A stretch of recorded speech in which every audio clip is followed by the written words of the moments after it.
Le temps de pleurer est déjà passé.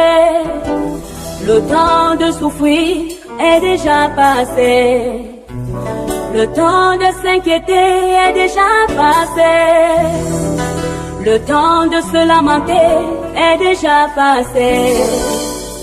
Moi j'ai rencontré l'amour. J'ai trouvé l'amour. J'ai reçu l'amour. Le véritable amour.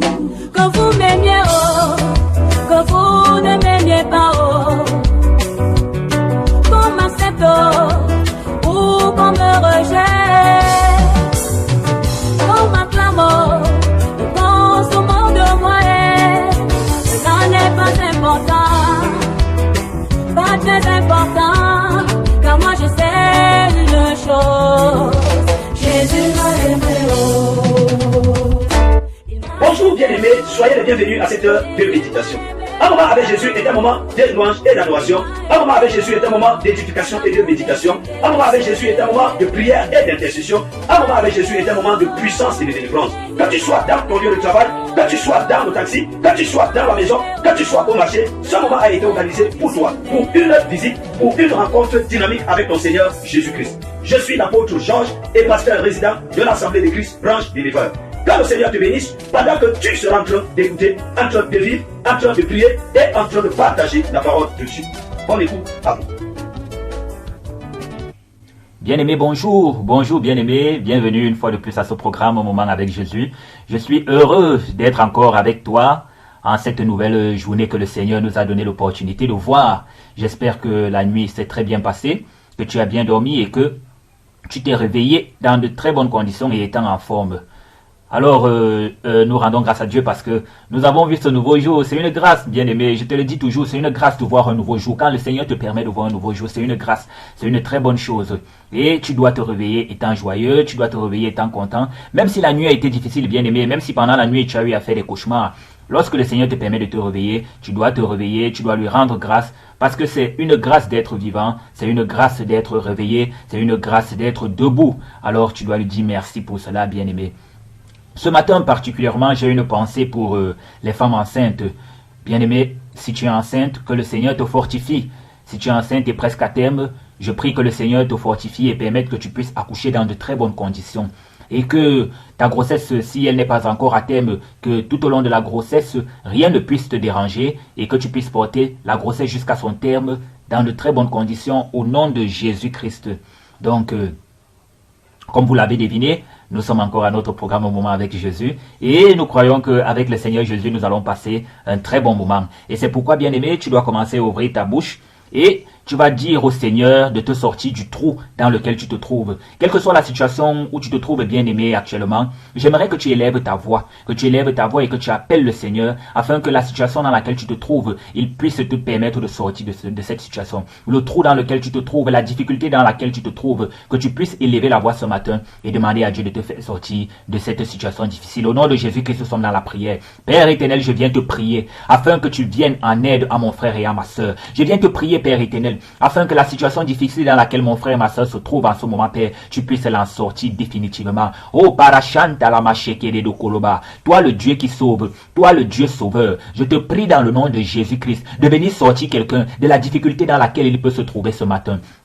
Toi qui es le Dieu qui aide, toi qui es le Dieu qui délivre, oh Père éternel, viens délivrer quelqu'un des difficultés dans lesquelles il peut se trouver, des difficultés financières dans lesquelles il peut se trouver, des difficultés liées à la santé où il peut se trouver, des difficultés liées au célibat, des difficultés liées au manque d'emploi. Oh Père éternel, je te prie dans le nom de Jésus-Christ, viens sortir quelqu'un d'une situation difficile ce matin, afin que ta gloire éclate dans sa vie et qu'il puisse te louer, t'adorer, te célébrer et te rendre témoignage de ce que tu auras fait de grandes choses dans sa vie en le sortant de la situation difficile dans laquelle il se trouvait. Que la gloire te revienne au nom de Jésus-Christ, nous avons prié. Bien-aimé, tu vas encore ouvrir ta bouche Et tu vas dire à Dieu que tu lui fais confiance. Tu vas dire à Dieu que tu lui fais confiance. Malgré les difficultés, tu lui fais confiance. Au nom de Jésus Christ, nous sommes dans la prière. Rimasta takamoshe. Reposala takadaba chantalamo. Père éternel, je te fais confiance. Père éternel, je te fais confiance. Je refuse, Père éternel, d'être triste. Je te fais confiance. Rimosala takadaba. Roprosente kereba shelelo. Je décide de mettre ma confiance en toi, Père éternel. Parce que tu es le Dieu qui agit. Tu es celui qui se lèvera le dernier. Oui, mon Rédempteur est vivant. Mon Rédempteur est vivant. Et je crois, Père. Ropa chanta la mâcher les locaux, c'est les patins.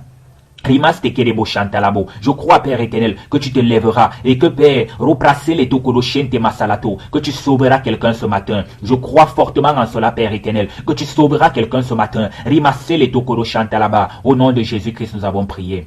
Amen. Bien-aimé, tu vas encore élever ta voix et tu vas dire à Dieu que tu refuses de te lamenter face à la situation dans laquelle tu te trouves. Tu refuses de te lamenter parce que les lamentations ne vont rien changer. Les lamentations ne vont pas permettre que si ton cheveu était blanc, il puisse se transformer en noir, ou si c'est que ton cheveu était noir, il puisse se transformer en blanc. Tes lamentations ne vont pas permettre qu'un mort soit ressuscité. Oh, bien-aimé, j'aimerais que tu élèves ta voix et que tu dises à Dieu que tu refuses de te lamenter, mais que tu acceptes de lui faire confiance. Au nom de Jésus-Christ, nous sommes dans la prière. Reprosanta la machalalo, repassa la takanano koroba, Père. Je décide de te faire confiance. Mon frère, ma soeur décide de te faire confiance. Nous disons non aux lamentations. Nous refusons de nous lamenter. Rima salato, presente kanaba shakalalo. Nous refusons les lamentations et nous décidons de te faire confiance. Nous décidons de te faire confiance. Nous disons non aux lamentations. Nous disons non à la main posée sur la joue. Nous disons non, Père, aux pensées mélancoliques. Parce que nous savons que tu es notre Dieu. Parce que nous savons que tu es notre aide et que forcément, Père éternel, tu vas nous apporter ton secours. Oh Père éternel, manifeste-toi puissamment dans la vie de quelqu'un ce matin et que seul ton nom soit glorifié. Au travers du témoignage que cette personne dira, au travers du témoignage que cette personne propagera de ce que tu as fait dans sa vie. Reçois l'honneur et la louange. Au nom de Jésus-Christ, nous avons prié. Amen, bien-aimé. Ok, bien-aimé, c'est le moment de louer le Seigneur Jésus. Je t'ai dit, bien-aimé, que le matin, il est bien de louer le Seigneur. Il est bien entré de commencer la journée avec une louange qui nous revitalise et qui nous fait avoir confiance en la journée parce que le Seigneur siège au milieu de la louange. Alors ensemble, louons le Seigneur.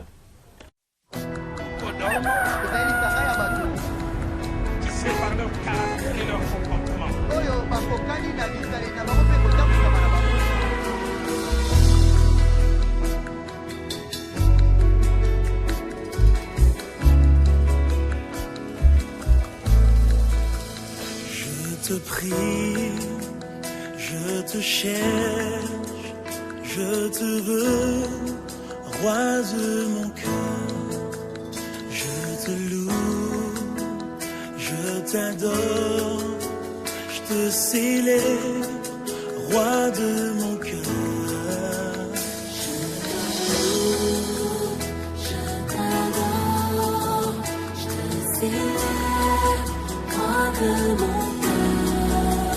Je te loue, je t'adore, je te célèbre, roi de mon cœur.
Avec les faibles, le parfait qui réside avec les imparfaits, le saint qui siège parmi les pécheurs.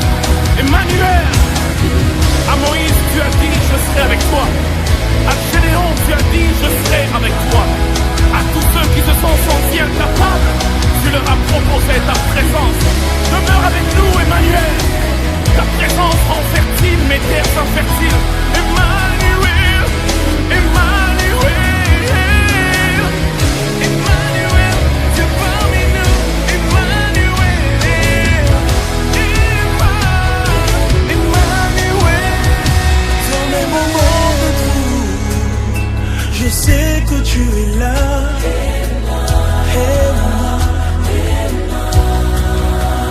Même quand je pleure et marche, tu essuies mes larmes.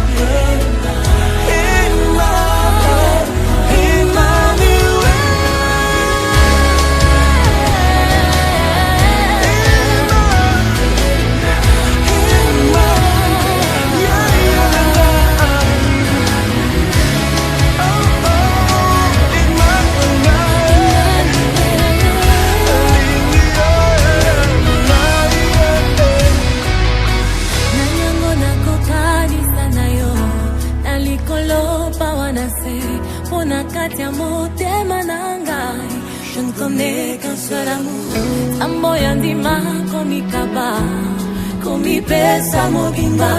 Okondio yako kana nyoso, yoza nyosa motu yanangai. Yoza nyosa motu yanangai.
Alléluia, alléluia, gloire à Jésus-Christ, Emmanuel.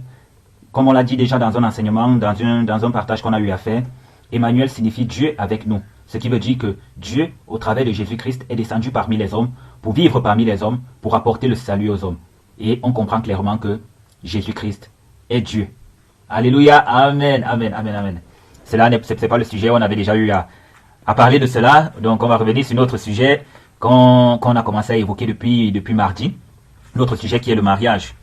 Nous allons continuer, nous étions arrêtés quelque part hier, et nous allons continuer aujourd'hui avec la grâce que le Saint-Esprit va nous faire. Nous allons continuer et nous allons, au fur et à mesure, avoir les lumières sous le prisme de la parole de Dieu sur le mariage. Hier, nous avons eu à comprendre les différences qu'il y a entre l'homme et la femme.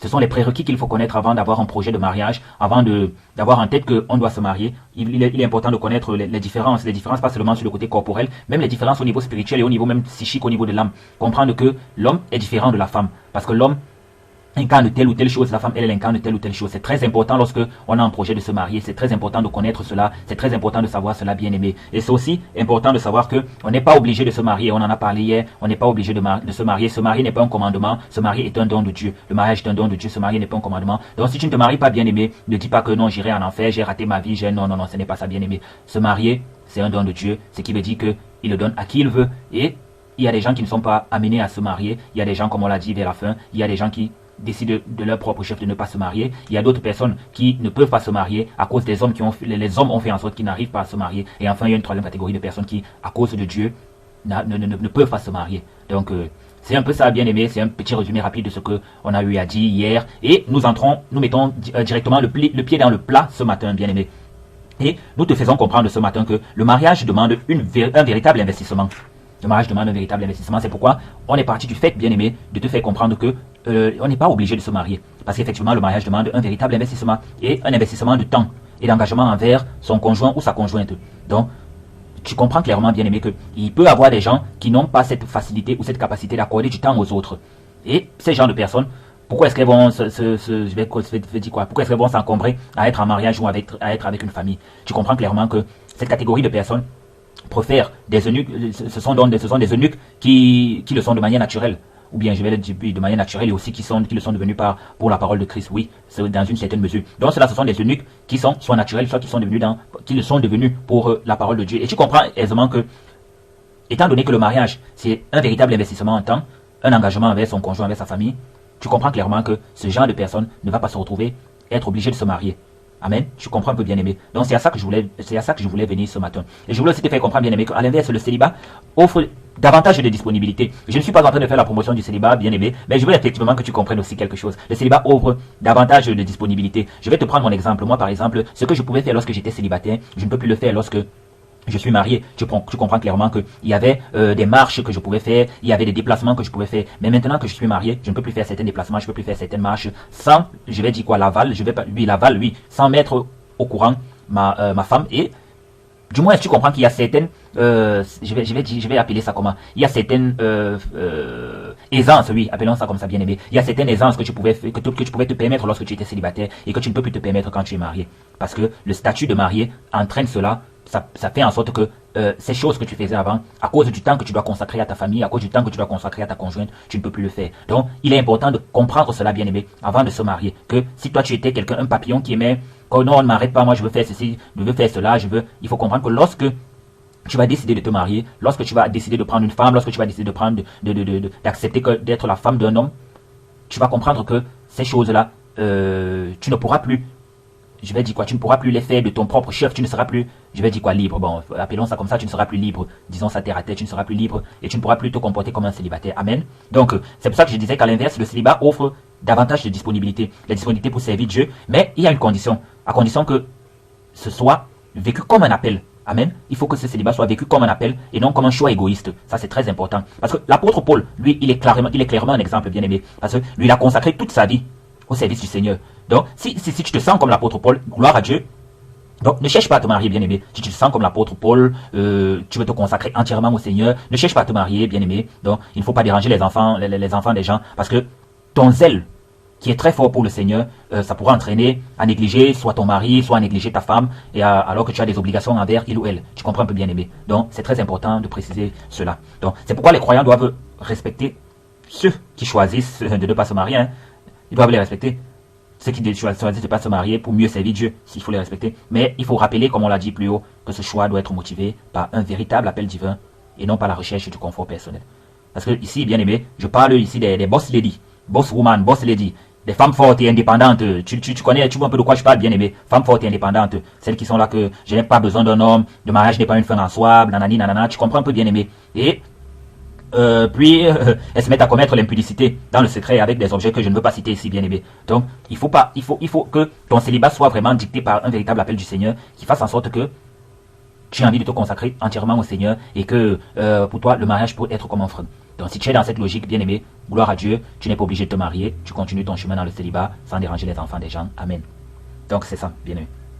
Amen. Donc le mariage et le célibat, tu dois comprendre que ce sont deux bons états finalement. Le mariage et le célibat, ce sont deux bons états, mais il faut qu'ils soient vécus selon la volonté de Dieu. C'est ça qui est toujours l'élément primordial. Il faut que ces deux événements soient vécus selon la volonté de Dieu. Donc, maintenant, on va te demander, alors le choix du conjoint et de la conjointe vient de la part de qui? Est-ce que ça vient de la part de Dieu ou est-ce que ça vient de la part de l'être humain? Bien aimé, il faut dire que le choix du conjoint vient à la fois de l'action de Dieu et ça vient aussi en plus de la responsabilité de l'être humain. Ça, il faut comprendre cela, bien aimé. Ça vient à la fois de l'action de Dieu et de la responsabilité de l'être humain. Parce que Dieu connaît parfaitement nos besoins. Amen. Dieu connaît parfaitement nos besoins. Et il veut donner à chacun le conjoint qui lui convient, bien aimé. C'est la même chose qu'il a fait pour Adam et Ève. Adam a donné, Dieu, autant pour moi, a donné à Adam et Ève. Et il connaissait ce dont Adam avait besoin. C'est pour ça que quand Adam a vu Ève, il s'est extasié là, waouh, ça c'est l'os de mes os, il est devenu automatiquement une fois poète. Adam est devenu poète une fois. Quand il a vu Ève, tu comprends un peu donc? Dieu savait ce qui était bon pour, il savait ce qui était bon pour Adam. Amen. Donc ainsi le mariage se présente comme un don de Dieu, comme on le dit plus haut. Le mariage se présente donc comme un don de Dieu. C'est Dieu qui fait un don à l'être humain de se marier. Tu vois un peu, bien aimé. Donc le mariage se présente comme un don de Dieu. Un don de Dieu en qui, je vais dire, en qui les croyants doivent placer leur confiance, en qui Dieu. Les croyants doivent placer leur confiance dans Dieu, dans le choix de leur partenaire. Amen. Donc, il faut comprendre qu'il y a un mais. Mais, oui, il y a un mais. Le mais, c'est quoi? C'est que cette confiance en Dieu pour le choix du partenaire, pour le choix du conjoint, ça n'exclut pas l'action personnelle de l'homme. Amen. Ça n'exclut pas l'action personnelle de l'homme. Donc, chacun doit aussi rechercher de manière active le bon conjoint avec discernement. C'est le mot-clé, bien aimé. Chercher le bon conjoint avec discernement. C'est ça le mot-clé. Amen. Avec discernement. Donc, il ne doit pas rester dans l'attente de manière passive, en se disant qu'un signe extraordinaire va apparaître, l'homme que le Seigneur a permis va apparaître de l'hélicoptère, la femme va apparaître sur les nuages. Non. C'est pourquoi moi je crois personnellement, et c'est ma conviction bien aimée, que on ne se marie pas par prophétie. Le Seigneur me dit que telle personne est ton mari. Non. C'est ma conviction, je le dis encore, et je crois que la Bible même peut m'accompagner dessus. Je ne pense pas qu'on se marie par prophétie. Amen. Donc, il y a la prière, il y a la foi, il y a le discernement. C'est avec ces trois ingrédients bien-aimés qu'on fait la démarche pour trouver sa femme ou son mari. Amen. Donc, c'est une décision importante, bien-aimés. Donc, le choix du conjoint ça a des conséquences profondes. Donc, il faut du sérieux, il faut de la sagesse, il faut de la dépendance envers Dieu, bien-aimé. Amen. Voilà les trois choses qu'il faut lorsqu'on décide de devoir choisir celui avec qui on va cheminer tout au long de notre vie. Amen. Donc, c'est pas un jeu. Pour choisir le partenaire, c'est pas un jeu. Pour choisir le conjoint, c'est pas un jeu. Parce qu'il y a des conséquences profondes. Donc, il faut du sérieux, il faut la sagesse, il faut la dépendance envers Dieu. Amen. Donc, maintenant, il y a 6 erreurs à éviter dans le choix du conjoint. Amen. 6 erreurs à éviter dans le choix du conjoint. Amen. La première erreur, il ne faut pas confondre l'attirance, le béguin, l'émotion passagère avec le vrai amour. Amen. Parce que les gens confondent souvent rapidement les choses bien aimées. Les petits papillons dans le ventre, dès que tu vois la personne, glou. Parfois même c'est l'indigestion, parfois c'est même le mal d'estomac. Tu te mets à dire que, oh, dès que je vois cette personne, j'ai des papillons dans le ventre. C'est l'indigestion ou ce sont les vers. Il faut prendre le mebendazole. Amen. C'est parfois ça. Parfois c'est l'indigestion. Donc, quand tu vois la personne, cette attirance que tu as là, ce n'est pas ça l'amour. Amen. Parce que parfois ça trompe les jeunes garçons, ça trompe les jeunes femmes qui veulent se marier, se disent que ces papillons qu'elles ressentent dans le ventre, quand elles voient telle ou telle personne, ça veut dire qu'elle est amoureuse. Non, bien aimé, ce n'est pas ça. Ce n'est pas ça l'amour. Non, c'est pourquoi je disais tantôt, il ne faut pas confondre l'attirance avec le béguin, avec l'émotion passagère et avec un vrai amour. Parce que la confusion là peut conduire à un très mauvais choix, bien aimé, et directement à l'échec du mariage. Donc, le vrai amour exige quoi, bien aimé? Lorsque tu veux te marier, le vrai amour exige quoi? Ça exige le discernement. Le vrai amour exige quoi? La réflexion. Le vrai amour ne repose pas sur les sentiments, non. Les sentiments, quand vous entendez d'abord le mot sentir, manque. Donc, c'est une sensation qui te manque. Donc, il faut faire attention aux sentiments. Lorsqu'on veut être candidat pour le mariage, il faut faire très attention aux sentiments. Donc, le choix de ton conjoint doit être guidé par quoi? Le choix de ton conjoint doit être guidé par la raison, bien aimé. Ça doit être guidé par la raison, ça doit être guidé par la sagesse, ça doit être guidé par la connaissance réelle de l'autre. Alléluia. Amen. Aussi, on tombe dans la deuxième chose à éviter, la deuxième erreur, bien aimé. La deuxième erreur, comme on a dit la première erreur, il ne faut pas confondre les sentiments et tout. La deuxième erreur ici, là, c'est choisir le conjoint principalement en fonction des critères extérieurs. Par exemple, comme la beauté, la richesse, la profession, les loisirs. Non, mon fiancé, non, c'est quelqu'un de l'ENAM, il est sorti de l'ENAM, il travaille au Consupé, non. Mon conjoint, celui que je vais épouser, il est beau, non, il est mignon, il a les tablettes de chocolat, celle que je vais épouser, non, c'est la fille de telle personne, non, bien aimé. Ce n'est pas ça qui doit être un critère pour choisir un conjoint. C'est la deuxième erreur à ne pas commettre. Amen. Je ne dis pas que ces aspects n'ont pas leur importance, mais vraiment, bien aimé, ils ne doivent pas être déterminants dans le choix. Parce que s'ils sont déterminants dans le choix, ça va nous amener très mal en brousse. Amen. Ça va nous amener très mal en brousse. Donc, les qualités essentielles pour le choix d'un partenaire, c'est quoi? Amen. Le caractère, c'est le caractère, oui. Comme je disais, le caractère, c'est le caractère. Il faut la maturité spirituelle. Amen. Il faut la crainte de Dieu. Alléluia. Ça, on met même d'abord en première position. Il faut la crainte de Dieu. Il faut un bon caractère. Il faut la maturité spirituelle. Et il faut une véritable vie avec le Seigneur. Amen. Voilà les critères primordiaux et les critères importants qu'on peut mettre avant. La beauté, le reste, la richesse, tout. Ça peut venir après, mais ça, ce sont les premiers caractères bien aimés qu'on doit mettre en avant. Parce que la beauté peut finir, la richesse peut finir, tout le reste là peut finir, on peut le renvoyer, tout ça là, ça peut finir. Mais, bien aimé, la maturité spirituelle demeure, la crainte de Dieu peut demeurer. Amen. Parce que tu la cultives avec ton conjoint au fur et à mesure. Donc, c'est ça qui assure la solidité du mariage, bien aimé. C'est ça qui assure la solidité d'un couple. Lorsqu'on veut se marier, ce sont ces critères-là ce sont ces critères sur lesquels on doit s'enraciner et se baser pour le choix du conjoint. Amen. Donc, la troisième erreur qu'il ne faut pas commettre, bien aimé, lorsqu'on est dans le choix du conjoint ou de la conjointe, c'est prendre une décision avant même de rechercher la volonté de Dieu. Oh, bien aimé, il y a des gars qui sont champions, il y a des femmes qui sont championnes pour cela. Donc, tu pries tout en ayant déjà arrêté ton choix. Ça, c'est vraiment prendre, vous allez me pardonner l'expression, c'est vraiment prendre Dieu pour son bout. Donc, c'est le genre que tu dis que j'ai déjà dans la tête que j'ai envie de me marier avec Alex. Et je viens prier Dieu. Je viens dire à Dieu, oh Seigneur, montre-moi qu'Alex est mon mari. Oh Seigneur, tu sais que j'aime Alex. Oh, non, bien-aimé. Là, tu es en train de vouloir orienter Dieu. Tu vois un peu bien-aimé, tu es en train de vouloir orienter Dieu. Donc, quand tu pries en ayant déjà arrêté un choix, c'est vraiment prendre Dieu pour, je ne sais pas. Donc, le croyant doit garder. Il doit garder le cœur ouvert, bien-aimé. Tu dois garder le cœur ouvert et laisser Dieu te guider et fonder ton choix sur des critères spirituels au lieu des préférences personnelles. Amen. Il peut avoir un frère à l'église là que tu es déjà en train de calculer et tu dis à Dieu que, oh Seigneur, nanani, nanana, par rapport à ce frère. Bon, non, bien-aimé, ce n'est pas comme ça. Le Seigneur doit être en mesure de te guider. Amen. Le Seigneur doit être en mesure de te guider. Amen. Donc, la quatrième erreur, bien-aimé, à éviter, c'est éviter de se construire un monde de rêve avec un conjoint idéal imaginaire. Ah, les femmes sont championnes pour cela. Amen. Pardonnez-moi mes soeurs, mais vous êtes championnes pour cela. Non, le mari idéal, il doit faire la cuisine. Quand je rentre du travail, il me masse les pieds, il me met le chaud, il me masse les épaules.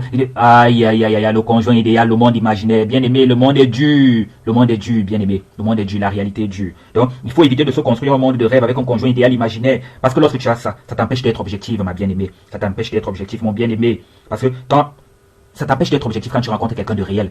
Chaque fois, tu seras toujours exigeante. Non, il est comme ça. Non, il est ceci. Non, mon homme de rêve. Non, ma femme de rêve. Non, mais est-ce que tu peux créer un être humain pour vouloir arriver à avoir ta femme de rêve, ton mari de rêve? Non, bien aimé. Ce n'est pas bon. Donc, il faut éviter de se construire un monde de rêve avec un conjoint idéal imaginaire, bien aimé. Parce que ça empêche d'être objectif quand on rencontre quelqu'un de réel. Amen. Parce que chaque personne a des forces. Chaque personne a des faiblesses. Donc, plus tu as des idéaux et un idéal par rapport à telle ou telle personne, que non, il faut que ce soit comme ça, il faut que ce soit comme ça. Plus, bien aimé, je suis triste de te le dire, tu seras déçu. Amen. Plus tu seras déçu. Plus tu seras déçu. La cinquième erreur à éviter, bien aimé, c'est une vie chrétienne extérieurement irréprochable qui ne suffit pas. Amen. Je vais bien te reformuler cette erreur-là. L'erreur numéro 5, c'est de penser qu'au travers de la vie extérieure, celle que tu devais dire quoi? On va parler, bon, bien aimé, on va parler terre à terre. De parler que celle que tu attaques ou celui que tu attaques, qu'il est irréprochable de manière extérieure, qu'il a une vie chrétienne irréprochable. Amen. Parce que tu le vois œuvrer dans les réunions à l'église, à la chorale, dans les activités à l'église. Penser que non, dès que tu vois ça, ça devient un critère pour toi. Que comme il a une vie une vie spirituelle irréprochable et tout. Tu te bases sur cela. Bien aimé, non. Ça peut t'induire en erreur. Il faut vérifier qu'il y a une vie authentique. Il faut vérifier que la personne a une vie authentique avec le Seigneur. Amen. Parce que derrière les apparences, on se rend toujours compte plus tard que ce qu'on voyait là, il est zélé à la prière, il est zélé à l'église, il est zélé. Après, tu te rends compte, bien aimé, que c'était juste un chrétien de l'église. Et que dehors, c'est une toute autre face. Amen. Que dehors, c'est une toute autre face. Donc, c'est très important de ne pas seulement s'attacher sur le fait qu'à l'église, on voit quelqu'un servir et on va se dire que non, il est sérieux, il est cela. Non, il est important de bien connaître la personne, bien aimé, de bien connaître la personne. Et en connaissant bien la personne, tu peux savoir si effectivement, elle ou il a une véritable relation personnelle avec Christ. Amen. Et la sixième erreur maintenant, qu'il faut éviter dans le choix du conjoint, il faut éviter de chercher un signe divin extraordinaire plutôt que le discernement. Ah, il y en a qui sont toujours, non, il faut que la femme que je vais épouser, il faut qu'un jour, elle soit en train de courir sur la pluie, au ralenti, il faut que l'homme que je vais épouser, que Dieu voudrait que j'épouse, que lorsque je vais stopper le taxi, lorsque je stoppe le taxi, il m'ouvre la portière, j'entre. Oui, rien n'est impossible à Dieu, mais, bien aimé, mais quand même. Il faut privilégier le discernement. Comme on l'a dit plus haut, la foi, la prière, la sagesse. C'est ça qu'il faut privilégier, bien aimé. Les signes extraordinaires, la lumière s'ouvre. Voici l'agneau de Dieu qui ôte le péché du monde. Voici l'homme que j'ai réservé pour toi. Il sort du Jourdain. Non, bien aimé, ça.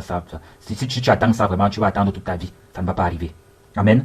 Donc, les gens ont des exemples. Les gens souvent des exemples, bien aimés. Tu ouvres la Bible, si ça tombe sur le livre de Marc, c'est que ton futur mari aura peut-être le nom qui tend vers Marc, ou bien ta future femme aura le nom qui tend vers Marcel, ou Marceline, ou non, bien aimé. Il faut chercher la vraie clarté intérieure. Et la vraie clarté intérieure passe par quoi? Comme je l'ai dit plus haut, par le discernement. Ça passe par la sagesse. Ça passe par la prière. Ça passe par la foi. Donc, ce n'est plus le temps de faire des recherches comme Gédéon avait fait dans Juge, le chapitre 6. Ce n'est plus d'actualité, bien aimé. Ce n'est plus d'actualité, cela. Aujourd'hui, on a la parole de Dieu. On a le Saint-Esprit qui peuvent nous aider. Ce sont eux qu'on peut user, bien aimé, pour avoir des éclaircies par rapport à telle ou telle situation. Amen. Donc, on termine aujourd'hui en disant, bien aimé, que le mariage est comme une maison. Le mariage est comme une maison. Jésus en avait parlé que quelqu'un a construit une maison sur du sable. L'eau est venue. Ça a tapé la fondation. La maison s'est écroulée. Alors que quelqu'un qui a construit sur le roc, sur le rocher, le vent est venu, la tempête est venue. ça frappait sur la maison ne s'est pas écroulée. Donc, c'est comme ça que le mariage est. Parce que sans un bon fondement, le mariage ne peut pas résister. Amen. Ça ne peut pas résister aux tempêtes de la vie. Donc, on ne pose pas ce fondement le jour du mariage. Amen. On ne pose non plus ce fondement au moment des fiançailles, bien aimés. Mais on pose ça bien plus tôt. Dès la première pensée sérieuse envers un conjoint bien aimé, envers un conjoint potentiel. Lorsque tu regardes, tu as vu quelqu'un, cette jeune fleur à l'église. Lorsque tu as eu des gens en penser que celle-ci, on peut faire, ça peut être ma femme, hein, tu commences déjà à te poser tout ce qu'on est en train de dire là. Tu commences à établir cela. Ce n'est pas dans les fiançailles que tu vas venir établir ça. Non, tu commences déjà à te projeter par rapport à cela. Amen. Tu commences déjà à te projeter par rapport à cela parce que quand les sentiments arrivent, ça commence à nous jouer des tours et on devient vraiment, on ne peut plus être sûr on ne peut plus être sûr de pouvoir être réaliste et raisonnable par rapport au questionnement qu'on doit se poser sur la personne. Amen. Que le Seigneur te bénisse. Lève tes mains, nous allons prier. Père éternel, nous te rendons grâce, nous te disons merci une fois de plus parce que tu nous as encore éclairé ce matin. Oh Dieu, tu es bon. Nous te disons merci parce que tu nous illumines, parce que tu nous éclaires, parce que tu nous montres, Père éternel, que le mariage est une chose importante pour nos vies ici sur terre. Et tu nous fais aussi savoir, Père éternel, que nous ne pouvons pas cheminer dans le mariage sans toi, que nous ne pouvons pas avoir de projet de mariage sans toi, Père éternel. Tu es la personne au centre de toutes choses. Tu es la personne que nous devons consulter. Oh Père éternel, nous te rendons grâce pour cet enseignement. Nous te rendons grâce pour ce moment d'échange, pour ce moment de partage, pour ce moment, Père éternel. Nous te rendons infiniment grâce. Reçois la louange et la gloire que tu mérites au nom de Jésus-Christ. Nous te prions afin que tu te souviennes d'un frère, d'une sœur qui est dans une situation de célibat. Nous te prions afin que tu lui accordes la grâce de se marier si telle est sa volonté. Nous te prions afin que, Père éternel, tu permettes aux bien-aimés qui aimeraient se marier, qu'ils puissent se marier au nom de Jésus-Christ. Et surtout, pas qu'ils puissent seulement se marier, mais qu'ils fassent de bons mariages dans le Seigneur au nom de Jésus-Christ. Qu'ils soient de bons maris, qu'elles soient de bonnes épouses dans le nom de Jésus-Christ. Oh Père éternel, merci, parce que c'est toi qui le fais. Veille sur nous tout au long de cette journée de jeudi. Protège-nous et permets que notre jeudi soit béni au nom de Jésus-Christ de Nazareth. Père éternel, merci. Reçois la louange, la gloire et l'adoration que toi seul mérites dès maintenant et à jamais. Au nom de Jésus-Christ, nous avons prié. Amen. Ok, bien-aimé. Je te souhaite de passer une bonne journée. Que le Seigneur te bénisse tout au long de cette journée. Et retrouvons-nous demain pour le moment de prière. Demain, c'est vendredi. C'est notre moment intense de prière. Retrouvons-nous demain pour la prière. Que le Seigneur te bénisse. Amen.